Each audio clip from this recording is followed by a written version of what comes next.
Welcome back to the D5 Football YouTube channel. This week I'm with Matt Gray, manager of Sutton United. How you doing, mate? Yeah, good. Thanks, you. Good. This is episode 14 that we're now on. So you're manager, obviously, at Sutton United. First thing we always ask, how did you get into football? I get into football probably through my dad, my granddad. A very much a football family, very passionate about football. They were both involved in, and my dad still is in local football, Step 5 Hadley Football Club. And I grew up watching them and putting the corner flags out and the nets and having a kick around on the side of the pitch and being fascinated with the game from a very early age. So it was definitely family orientated. Obviously, then going on to play for your school and whatever, getting scouted when I was 13 to play for Arsenal for 3 years as a schoolboy. I had a spell then at Tottenham, 16 to 19, pro at Cardiff.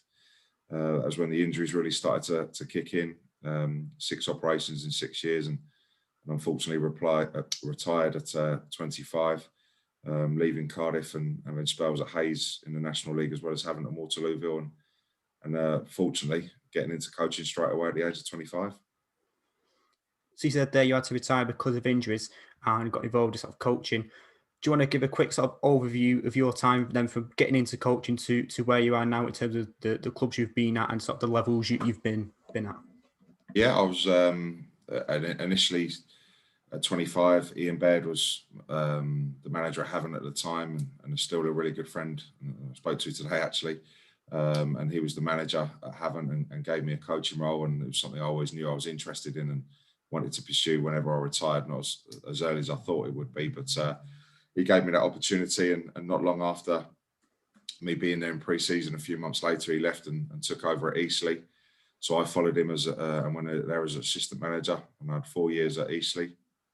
I then went to Aldershot under Dean Holdsworth, had 2 years in League Two with Dean Holdsworth, and then 2 years in the National League, having come through a relegation and administration and a tough time there with Andy Scott and Terry Bullivant.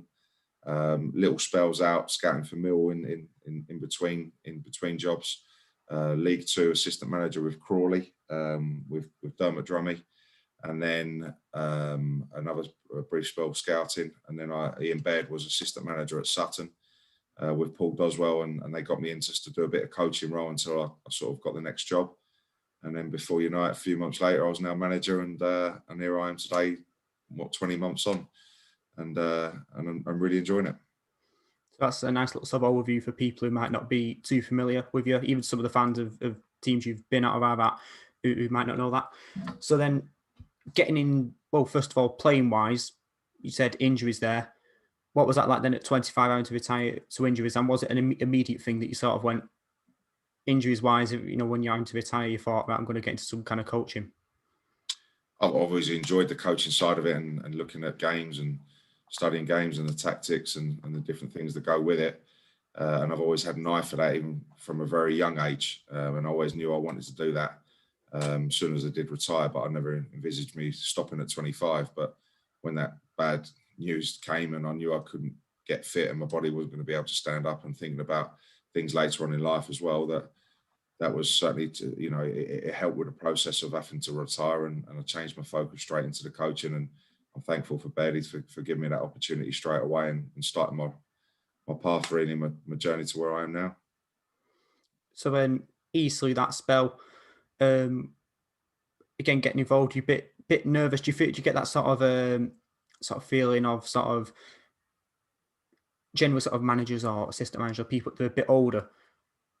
You're a bit on the younger side for then. What was that like? And were you a bit nervous because of that you felt that you sort of were a bit different there? I wouldn't say I was nervous, but I think I certainly learned over the years how to play the role, and especially in those early days, I was very much, as you say, there was players my age or if not older, within the change room at Eastleigh. But I think you earn the respect and in the change room with the players, just on the sessions and your knowledge and what you're passing on. But also me really being that link and being the same age and still one of the lads, if you like, in the change room, and building that link between the manager and the players. And I certainly in the early days, and moving into the time at Aldershot, I played that role quite well. It was only when I sort of started getting into more mid-30s, and I wasn't now the same age as the players, that I probably changed my role a little bit, and developed the assistant role over those 12 years, to know that one day I knew I wanted to be a manager, and certainly once I left Crawley, and I knew that was around the sort of time I was now thinking I'm ready to be a number one. So during your at Eastleigh, then what would you say that the highlights are for your time there? Yeah, there were several. Really good bunch of lads, some really good players that I worked with, some really good experiences. We got into the playoffs, having had big budget cuts at the start of the season, and everything. Everyone was writing us off, and we managed to get a great team spirit and team together, and some real good characters and people I still speak to today regularly, from those early days at Eastleigh. And it's a great club, and certainly moved on a hell of a lot since I left, with the investment and the backing that they've had, and the redevelopment of the ground. It certainly doesn't look like the Eastleigh that it does now, but still some good people. When I go down there, I still bump into some familiar faces who were there when I was there. And leaving Eastleigh then for Aldershot, again, reasons for moving there.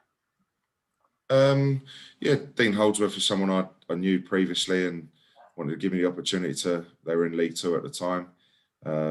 So again, that was really good experience to make that step, and full time training every day. We had some really good success in the early year or two, with a good League Cup run, beating West Ham away, and playing against Man United, and there's some good experiences there. But unfortunately, things didn't go quite right behind the scenes, and not getting paid for 5 months, and knowing if there was going to be a football club again, and so much uncertainty. But again, a great football club with some great people behind the scenes, and always enjoy going back to both of those clubs. Something so common you just said there, playing or coaching or working in any way while not getting paid. It's something that we've seen at quite a few clubs now, and I think that's one of the reasons why sort of the EFL and these sort of groups have tried to bring in these sort of rules about administration and things like that to try and persuade clubs not to overspend and go down that route.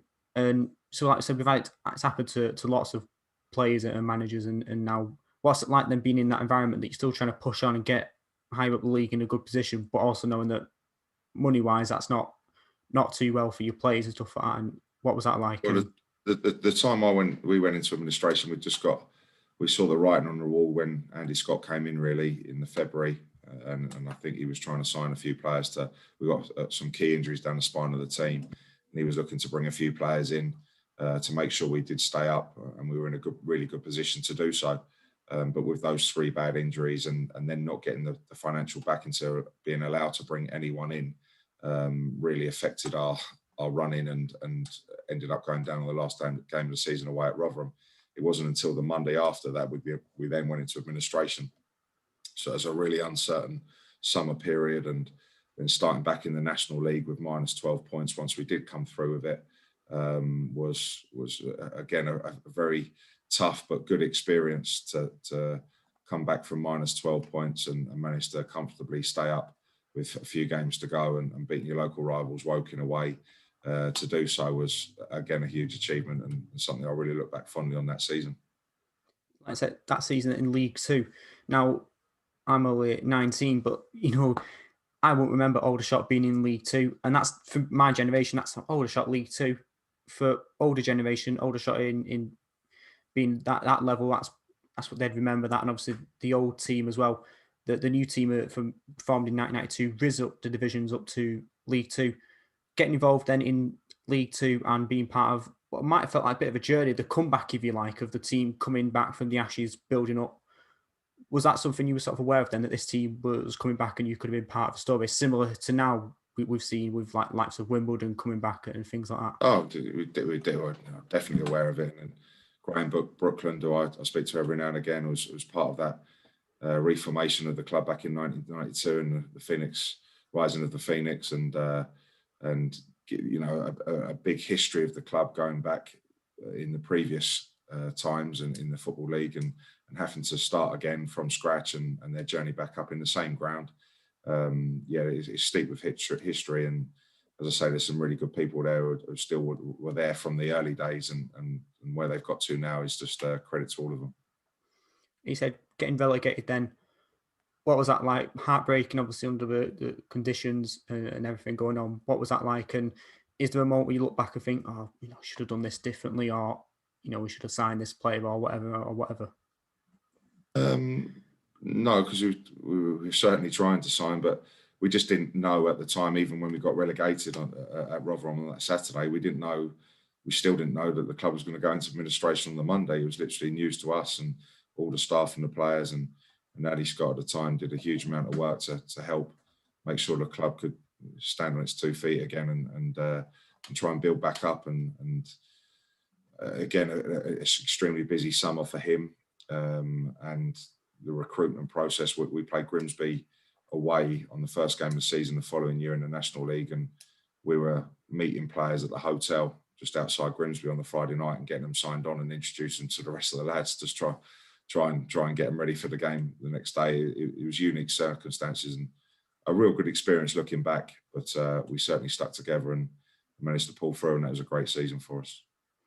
Anything you learn in particular from that time, tough times, that you'd now take forward and use going forward?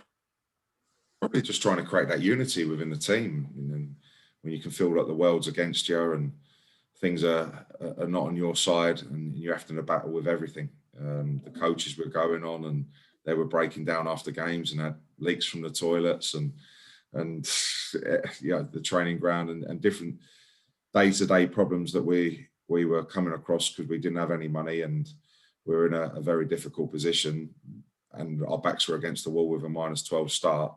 That as long as we can create that environment and unity within the squad and the group of lads, that we can all pull together and feel like the world's against us, and that can really generate a good team spirit and put results on the board and kick you on from there. Leaving Aldershot, you then said, I think you said before, you had time bit of scouting here and there. Eventually went to Crawley. Reasons for moving to Crawley? It was actually the current manager, Johnny Ems, who I'd met a few times, who was a good friend of Terry Bullivant, who I'd worked with at Aldershot, and Terry's still one of my best friends now, and I still speak to him every day. And I got a phone call from Terry via Johnny Ems just saying that he was good friends with Dermot Drummy and he'd come out the academy at Chelsea and was going to get the first team job at Chelsea at Crawley. And would I go in? And it was literally a whirlwind 24 hours. And before you know, I was meeting Dermot at Peace Party Services around the corner from Crawley and going in there, all put for a mutual contact, really. So I went in and had a season with Dermot, who was just an absolute top guy. Huge respect for him. And he really, really opened my mind to a lot of things and gave me hell of a lot of experience and pushed me as well. He couldn't do it enough for people and always wanted to help people. And he certainly wanted to help me because we got on so well. And he really opened my eyes to the first time to go, actually, you're going to be a number one, Matt. You should be a number one. You got to push on now. And even though I was his assistant, he was still saying, look, the next move for you is to go into number one because I feel you're ready to go. And he gave me a lot of help and experience for that year I worked with him. And that year, I think Crawley, and I think this is fair to say for Crawley fans, they're not the biggest club with the biggest, sort of reputation and stuff like that, but still managed to do all right in around League Two. And I'd say we're looking at the numbers wise finishing. That's what that was, 19th. That sort of for Crawley, having come up to a National League from the National League a few years beforehand. I had their moments. I think they had a game against Man United in the FA Cup a few years before that. Had their moment. That season was just a general sort of all right season for Crawley. Would you say that's a fair reflection? Yeah, definitely. It was the new ownership had just come in and they had their plan of trying to get into the Championship within 8 years. And, we're trying to work with them. But first season for Dermot in the Football League and the players that we signed and the good players that we signed and James Collins and Glenn Morris, who we both signed, who's still there now, still get Player of the Year. We really set the foundations there for them. And as I say, we created a good team spirit again, a good group of players. trained him really well, and I learned so much off Dermot, and I'm thankful for working for him for that year. And then you left Crawley, and again Sutton again. So how does that job come up? Well, I had a period out scouting for Millwall again, and I really enjoy my time scouting, but it's not what I want to do on a day-to-day. I want to coach, I want to manage, I want to be involved on the day-to-day. But scouting does really give you the good opportunity to watch a lot of games at all levels, to keep your finger on the pulse, and recruitment's the biggest thing. So knowledge of players is crucial, and I had a good period doing that. But again, going right back to my Havant days with Ian Baird, and he was working with Paul Doswell, who I'd known again for a long time, and they were just looking at mixing things up a little bit halfway through the season, and said, look, would I come in and get back involved on a day-to-day and coach till the end of the season, and if something else comes up for me in the meantime, then away I'd go. But I came in and again really enjoyed my time working with Bairdy and Dos. And again, a very whirlwind week or two. Suddenly, Dos is leaving the club, and I've got to meet the chairman and the board, but they've really put me in there and given me the stepping stone to have an interview or two interviews that I had.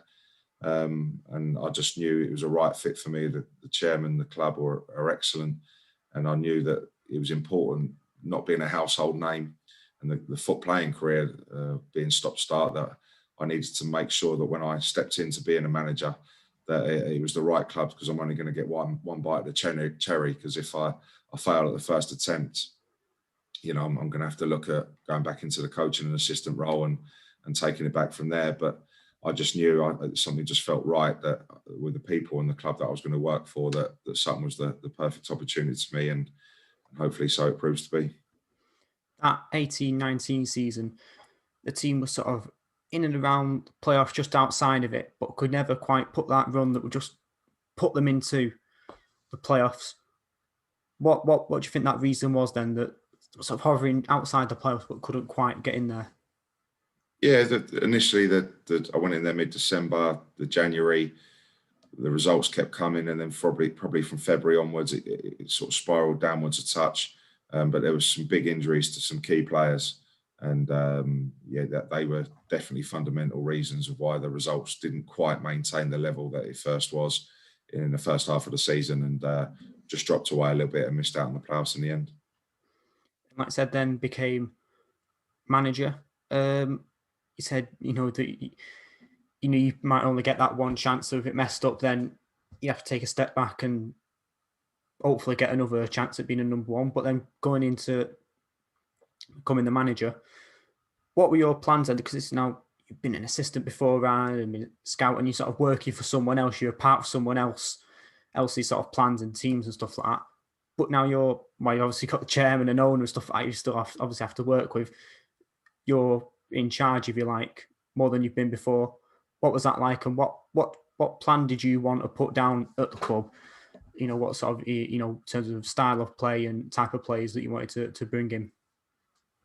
I'm very fortunate that I had the 4 or 5 months working with the previous squad to get a feel for them as players and personalities and characters, and so that led me, when I took the job over in the summer, that I knew who I wanted to keep and who I wasn't, or was pleased to move on, and who I wanted to try and bring in and replace, and certainly my style. And being a defender, naturally, I don't like giving goals away, and I like to be quite hard to beat, and I like trying to stop opposition and tactically being aware of how to nullify teams. But on the flip side of it, when we do get the ball, I really want to attack with a pace and power and get crosses in the box, and I want an entertaining football for me, which is as many goal mouth opportunities in that final third as possible, not trying to make 20 passes in your own half and trying to play a certain way that is quite attractive to some people at the moment. I like to play, I like to pass it, I want to get it wide, I like wingers in my team,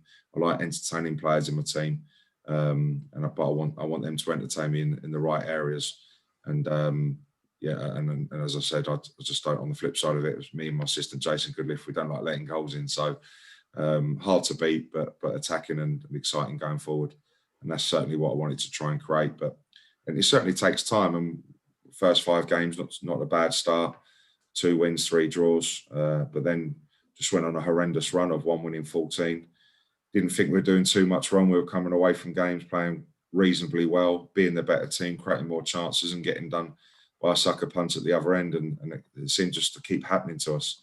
There were quite a lot of draws in that run, but certainly only 1 win wasn't good. But again, the support from the chairman and the board and the football club was excellent. Allowed me just to shuffle the pack a little bit early November of that season. Signed a few players, beat Torquay away, we were second in the league, and we just dropped into the bottom 3 for the first time. They were top of the form guide, we were bottom of it. We managed to beat them away 2-1, and really since then, that first week of November in that season, we've never looked back. Our record and the run we've been on has really started then, and the second half of that season, which was 19 games, because we only managed to play 38. So the last 19 games of last season has managed us to keep the majority of the squad this year over the summer, to then hit the ground running and now be what we are, 24 games and just continued from where we left off last year. You mentioned that sort of period around Halloween when the team were on quite a bad run down in the bottom. Being honest, were you worried about possible sort of relegation because you were down near the bottom, or were you sort of confident that you would be able to bring in the players and inject that bit of sort of boost into the team that they could then go up and go on a good run like they have now? Yeah, I'm not going to lie and say that you're not thinking about relegation. You want to get as far away from that drop zone as possible. So it was on your mind, but it's still very, very early days. We weren't halfway through the season yet, and we didn't obviously know what was going to come with the coronavirus, etc. But it was still not even halfway through the season, so it's still very early days. But I just knew I needed to make a few tweaks to the squad on the personnel, and I was allowed to do that, and that certainly proved dividends. And as I say, we kicked on from there and never looked back. And then you went on that run at Christmas, getting these wins together. But then obviously that season in general, if you told, people at the start of the season what would have happened with everything the season ending, you would have, laughed at them. Moving in then, this is perhaps more of a world thing. When did you realise this thing that was happening, if you like, hearing all these reports, hearing about it, and then when did you realise, oh no, this is something that might actually affect football and might sort of, cause games to get postponed or whatever, or something like that? When did you sort of realise that this was going to be something that's going to impact the league? Well, we were certainly around the February, March time, we're certainly realising the seriousness of it. But it probably wasn't till the week leading up. We played Hartlepool on the last Saturday before lockdown, and Premier League has stopped, and I think everyone else had pretty much stopped. So I think leading up to the Hartlepool game, we knew that was probably going to be the last game for us. But still, we were thinking it might just be a 2-3 week gap, and then you're back in. Little did we know, even after the Hartlepool game, that we wouldn't complete the season. But as we all know, things will spiral to where they are today, and hopefully there's a little bit of light at the end of the tunnel now to get hopefully back to some normality in the football world come the next season. Did you and the team genuinely believe that it was going to be a 2 or 3 week break? It's so strange. You just didn't know, did you? Yeah, you just didn't that's know. the thing. For me, I was like, what's going to happen? I thought non-league's going to continue. Was it? It was one of them where we sort of left guessing. I was like, would it be a week break, 2 weeks break? Who knows what's going to happen? So that's interesting. Where do you think that sort of idea came from then? Was it just, do you think it was sort of a case of different rumours people came up with of what was going to happen? It was probably more hope than anything as well. Yeah. You're probably hoping, a couple of weeks off here, everyone stays at home for a couple of weeks, and we'll get back and finish the last 8 games and see where it takes us. But obviously, as the weeks the months went on, that spiraled into the summer of uncertainty and when we're going to start again, and all what's led into this season. I think also that talk about sort of leadership of people being clear of what was going to happen led to sort of people sort of guessing, really, to being honest, I think. And people trying to make educated guesses based on things that have happened in the past. I think the other football thing wise China they had a Women's World Cup that they had to move to America because of an outbreak there. You couldn't do that with National League. You couldn't go, let's go play that in Saudi Arabia. So, you couldn't move the National League or anything like that. So, be nice though, wouldn't it? Yeah. I mean, nice weather or something. But it's, yeah. I can't imagine many Aldershot or Sutton fans or something flying over there. But it's that moving into that summer, crazy things in the world happening, and with things being shut down, and guidance wise, again, for some people would say perhaps not the best from the authorities, within football of guiding it, but unprecedented times. That word's been used a lot. That you sort of forgive them. What are you wondering with these sort of statements being put out? You obviously want to plan for next season. You were being honest that you're thinking about the real world, but you've also got to plan for next season. You're thinking, well, are we going to start up again in a couple of weeks? Oh no, we're not doing that. When we're moving into a new season, what's the new season going to look like? Is it going to start in August, October, January? Who knows? How would you plan for that, especially when finances might not be the best because how the world was at the time, obviously? It was very hard to plan, extremely hard, and it was very much day to day and the information we were trying to get, and regular Zoom calls with the chairman and the vice chairman, and taking a step at a time with the signings and just trying to nail down the ones that we want, leaving a couple of gaps to then work, position by position to gradually fill the squad up based on the information that we're getting, and trying to plan some sort of budget. Footballing wise, a lot of teams came back, I felt, very, very early and long pre-seasons. I wanted a normal style pre-season. I knew this was going to be a crammed in season with a hell of a lot of games, and I wanted the players fresh. So I wanted to do a normal pre-season. The players kept ticking over with programs that they had sent to them. But yeah, actually in the club, mentally keeping them fresh, physically keeping them fresh for what was going to come was important to me. And just trying to keep some sort of normality when we came back. And we managed to do that in pre-season and then starting the season obviously later. And then it's just been very weird and difficult. But obviously it's been the same for everybody. And we've had spells where we've played 8 games in 24 days. And then we've played 1 game in 4.5 weeks because of different people being off for isolating. And it's really to and fro the intensity of the season. But we're in the middle of another thick run and 18 games to go to play between now and the end of May, which is, again, very relentless, but the same for everybody else. Do you think that's something that has benefited teams, some teams, is that they've been lucky that they've been able to have somewhat of a normal season when they've had maybe 1 or 2 games called off? So a case of they just do what they do normally, whereas you might have this type of thing where you have 2 or 3 weeks off because you get an unlucky run of games being called off. Do you think that's something that sort of benefited some teams? And how do you sort of motivate?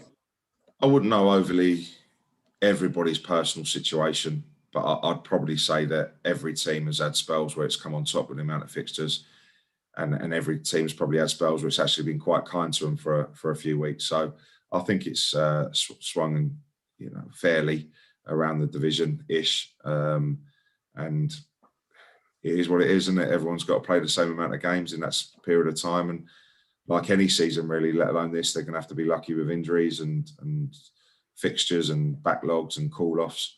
So it's probably just a little bit more exaggerated this season than a normal one. So, but I think it's a level fair playing field for everybody, obviously. We're going into this season then, starting around about, I think it was 3rd of October, I believe it started, if I remember correctly. Everything being a bit different because normally we might have a big sort of start to the season with loads of fans in and stuff like that, I think, as it normally is. That wasn't like that.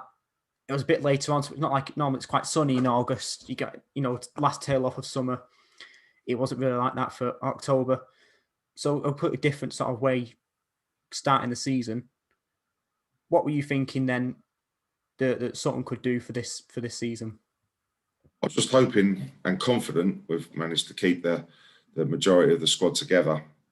I was just hoping that we could keep the run going of the previous 19 games. And if we could keep that form going, then we certainly were a playoff team in the second half of last season on the points per game basis. And I just wanted to make sure that we stayed in that level and of intensity and performance and the way we've got to know how we all play and making sure there's a clear identity and everyone's on the same page. And that certainly is there. And we managed to hit the ground running with a 3-0 win against Maidenhead on the opening day. And yeah, we've had the odd defeat in there. We've lost 4, but we've always managed to respond and get a result following that. and go on little runs again. And at the moment, we're on our best run of the season with 6 wins and a draw out of the last 7. It certainly was different at the start with no crowds, and certainly took a few games to get used to, and was very disappointing when we had a couple of good early away victories against Aldershot and Weymouth that you couldn't go and celebrate with your away supporters. It felt very weird, just literally walking on the pitch and back into the change room after the game. But I think it's something we've really got used to. Not that I agree with it or enjoy it, but it is something we have got used to. And we had those 2 games before Christmas where we had supporters back, which was just brilliant, and really good atmospheres. And hopefully we can have another few games before the end of the season. So we're recording this on the 10th, hopefully get it out for tomorrow. But for those watching perhaps in a week or so, we'll read out a little table. Sutton United in first, 50 points from 24 games. Hartlepool on 48 from 27 games. Torquay on 47 from 25 games. Now, for most of the season, Torquay, they've been at the top. And for a point, it looked like they were running away with it, but a little bit of bad form. And obviously, Hartlepool been up there and yourselves been up there. But now Sutton are on top. Is that something now that what are you going to... Well, first of all, you sort of changing what you're telling your players, because I imagine if you're in 2nd, 3rd or 4th, you're telling them, right, when I get to number 1, get to number 1. Now you are, at least for now, number 1. How do you sort of keep that sort of the motivation in the players? I'm actually not talking to them about it at all. The players have not heard me mention the league table, Torquay, Hartlepool, games in hand, points. I have not mentioned at all season anything to do with the league table. I said that I really wanted to try and challenge for the playoffs. If Sutton United could be in and around challenging for the playoffs come the end of the season, it'd be a great season for us. And I still stand by that now. And I'm very much on a game-to-game basis, concentrating on the opposition and the training in between the games to make sure we go into that next game in the best prepared shape as we possibly can to go and get the result. And that is exactly what I'm doing right now. We've gone and got a result last night, which has taken us top for the first time this season. What I don't want to get carried away is, it's March and everyone thinks it's the end of the season is very much around the corner. It's not, in terms of the amount of games we've got to play, because we've still got to play 18 by the 29th of May. So there's a hell of a lot of football to be played, a hell of a lot of twists and turns, I'm sure. It's great that the position that we're in and the amount of points that we've got after 24 games, I'm really pleased with. But all we're concentrating, literally irrelevant of where we are in the league, games in hand, points, etc. We are just now back in for training on Friday, ready for Kings Lynn on Saturday, which will be another extremely tough game because they all are at this level. And if a team can go and get a point at Notts County, then they've certainly got to be respected and they can get a point or a win against anybody. So we've got to make sure that we're right at it again on Saturday to make sure we can come away with a result. That your sort of your mentality you want in your players, which is if they don't know where they are in the league, if they're not thinking about it, they can't be fazed by what are sort of, if you like, numbers on the screen, if you like. Is that your sort of your way of doing it? Certainly at this stage, with 18 games to go, definitely. We're in a great position, but we've got 18 games to go, so we'll just concentrate on each game as it comes. And when there's sort of say 10 games to go, 8 games to go, yes, I'm not going to lie, you can't not look at the league table and see where you are, and how I manage the group and the situation. I worry about at the time, but for now, we'll just concentrate on the next games coming up and the tough month that we've got.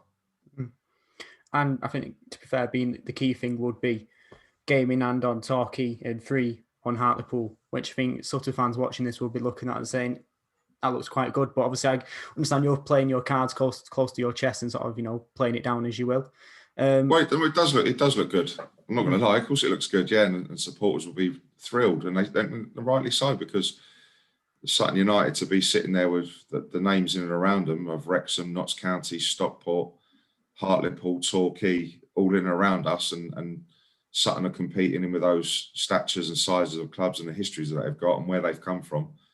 They're rightly to be excited, and you can't not be happy of looking at a league table on where the clubs that we're mixing in with. But as I say, as a manager of a football club, I've got to keep onto the players and making sure that our eye is on Saturday's game and making sure we're best prepared and ready to go again. Looking at the league in general, there's this big sort of block, if you like, just having a look now of teams on like 30, loads on 36, on 37, 30, very packed together. Are there any teams like them that you think, I think they could have a good second half of season and have a nice little dive, if you like, into the playoffs and could be sort of, you said playoffs, that's what you're aiming for, but eventually if something did get into playoffs, that you would, it's one of the teams you come up against. Which team do you think maybe might make a little bit of a dive into? I think any of them. I think you can go probably all the way down to Woking, who's got an excellent manager in Alan Dowson and some really good players there. What position are they? 18th? 18th, yeah. 18th. 18th. Yeah. Woking at 18th. Anything from Woking up, we'll seriously be looking and going, if we can string a run of results together, we could easily push and get into the playoffs. I think it's the strength in depth is the best this league's probably ever been. When you're just looking at the amount of quality teams squashed with inside the amount of fewest, the few points that there are there, between 18th all the way up. Anyone can go on a run either way and really mount a serious challenge to get themselves into the playoffs. And there's so many tough and strong teams in this league, and there certainly aren't any easy games. And all those managers and clubs there will be thinking, if we can just go and put a run together, we'll be in the mix again with 18 games to go.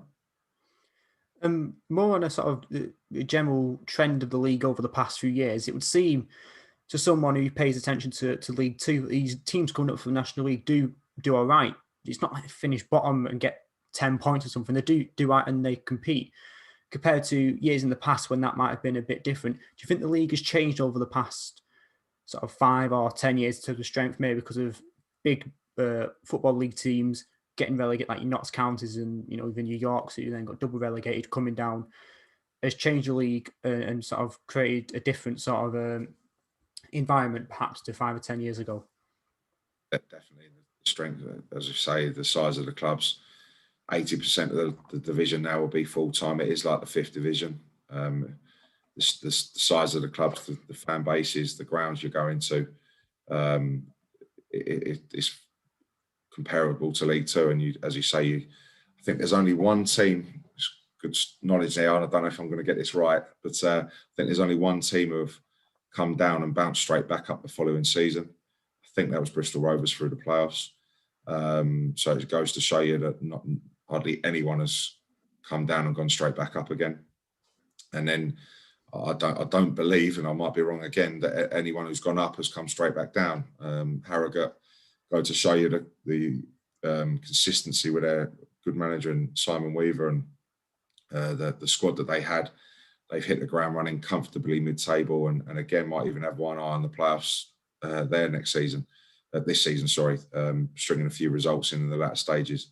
And they've done extremely well. Barrow, a little bit hard to try and judge them really when the managers left, have gone to Bolton, Ian Evett and Peter Atherton, the assistant, and lost quite a few of their players that did take them up, and they've had several managerial changes this season. So it's quite hard to judge a Barrow going up, but I think Harrogate's a prime example of a strong National League team going and comfortably competing in League Two, and I'm really pleased for how they're doing. Right now, we've got some questions from Twitter and our generic ones. Question from Ruben: how did your experiences at Crawley shape you? Very much so, in terms of probably what I mentioned earlier on in the interview, of just being very, very lucky to work with such a great guy and coach in Dermot Drummy, and I learned a hell of a lot off of him, and he really gave me the push and the drive to know I was going to make the step into to be a manager. Best player you've managed? I've managed, or assistant manager. Yeah, we'll say assistant manager as well, yeah. Yeah, because obviously I've been a manager just over 18 months, and I'm really pleased with some of the players got here, and I'm sure they've got some bright futures ahead of them. Going back, time at Crawley, James Collins, the centre forward, was outstanding and scoring goals for Luton. Now in the Championship, he was top drawer. Aldershot, we have several loan players over the years. Nick Pope came on loan to us. Obviously now in goal for Burnley in England. Michael Hector, Sonny Bradley, who's now captain of Luton. We had several good loan moves at Aldershot. Best stadium you've managed in or assistant manager coached? Got to be Upton Park was great that night when we managed to beat West Ham in front of a big crowd, 20,000+ there that night, and that was great. But actual ground, probably Hillsborough. I think growing up with the FA Cup and being such a massive venue for FA Cup semi-finals and watching so many games played there over the years, a big old traditional football ground, and going there was great. A moment where you thought, what on earth am I doing? This is a bit different to what you might have expected for you to do something. I don't know. There's some stories like media teams getting you to do some strange things or whatever. So moment where you thought, it's a bit different from what you'd expected. I think that's the best way to put it. Yeah. It's quite an open-ended one, so you can really say whatever you want. Yeah, I can't.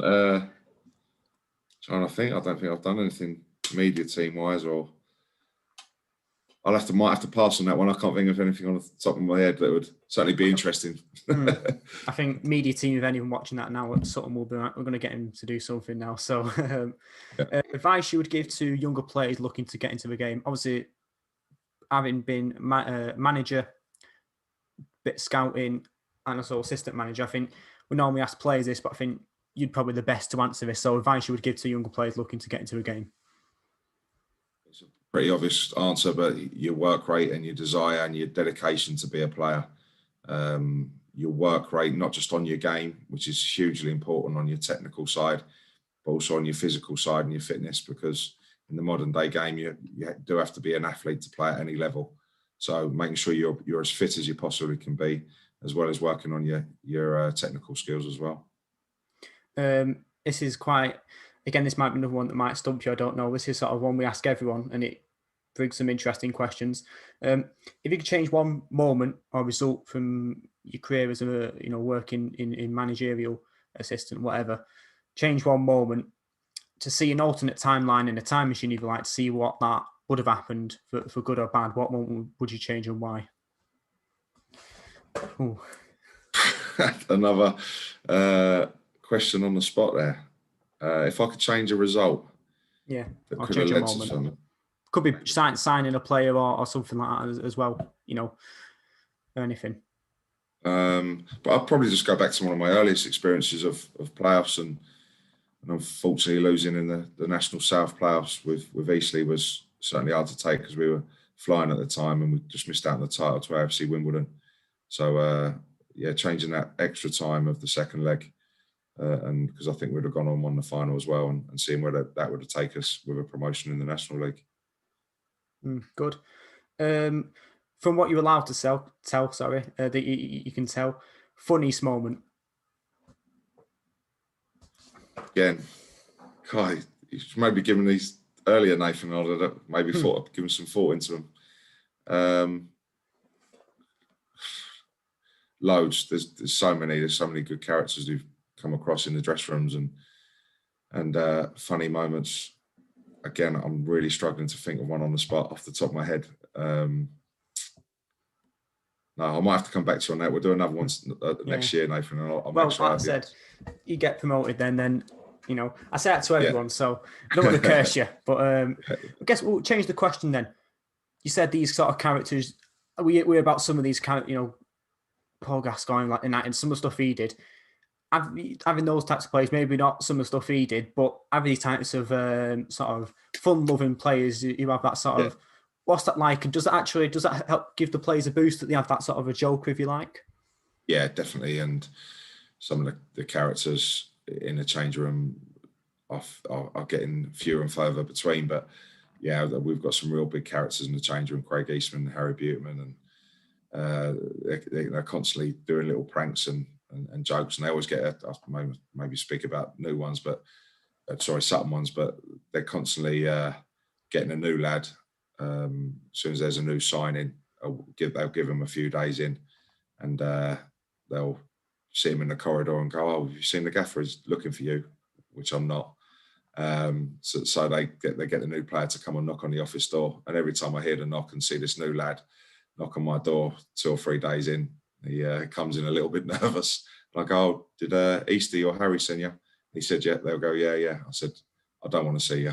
I don't want to see you. It's okay. You can go back. They're just constantly trying to get players to knock on my office door, making out that I want to see them. So they're constantly doing little pranks like that. So that's Sutton. Sutton fans, I think, will be most of them watching this. What sort of message would you give to them? For them obviously watching, supporting the team from home. They've been great supporting us when they were allowed to come to the grounds last season, and I just see the messages and the things that I get sent and the support from their homes and watching the stream and the live games. I know they're right behind us, and I know they're extremely happy with how we're doing at the moment, and just long may that continue. And come the end of the season, I hope we're still in a very strong position that when crowds are allowed back into the stadiums, that they can come and join in and enjoy the performances and the results that we're getting. So just please keep supporting us. And my message to everybody watching this is, thanks for watching, I don't know, maybe 40, 50 minutes of it and having a watch through. And to everyone watching, sure to, I don't know, give it a share around and hit subscribe on the channel, because that lets us know, obviously, Sutton, if this gets a few subscribers, obviously it's free. That lets us know we'll do some more Sutton ones. And importantly as well, sharing it. If everyone watching could do that, I don't know, give it fans forum or Facebook or something. I don't use Facebook, but give it a share on there and just shares it to more people, because that's what we're trying to do. Obviously, is doing these sort of interviews and chats with players and managers and things like that, just so gives a bit of an insight into sort of what you do and sort of some of the experiences and, like I said, funny story there. So yeah. I couldn't help without the last couple of questions. I'll probably think of quite a few funny moments and different things later on, but it's just being on the spot. So yeah, next time I come on, I'll have those ready for you. All right. Well, like I said, next time coming on, hopefully, good. I won't say exactly, but good news for Sutton. I can say that. I won't pigeonhole you into anything. But yeah, thanks for you, mate, for coming on and taking time out. And like I said, good luck for Sutton for the rest of the season and everything you do.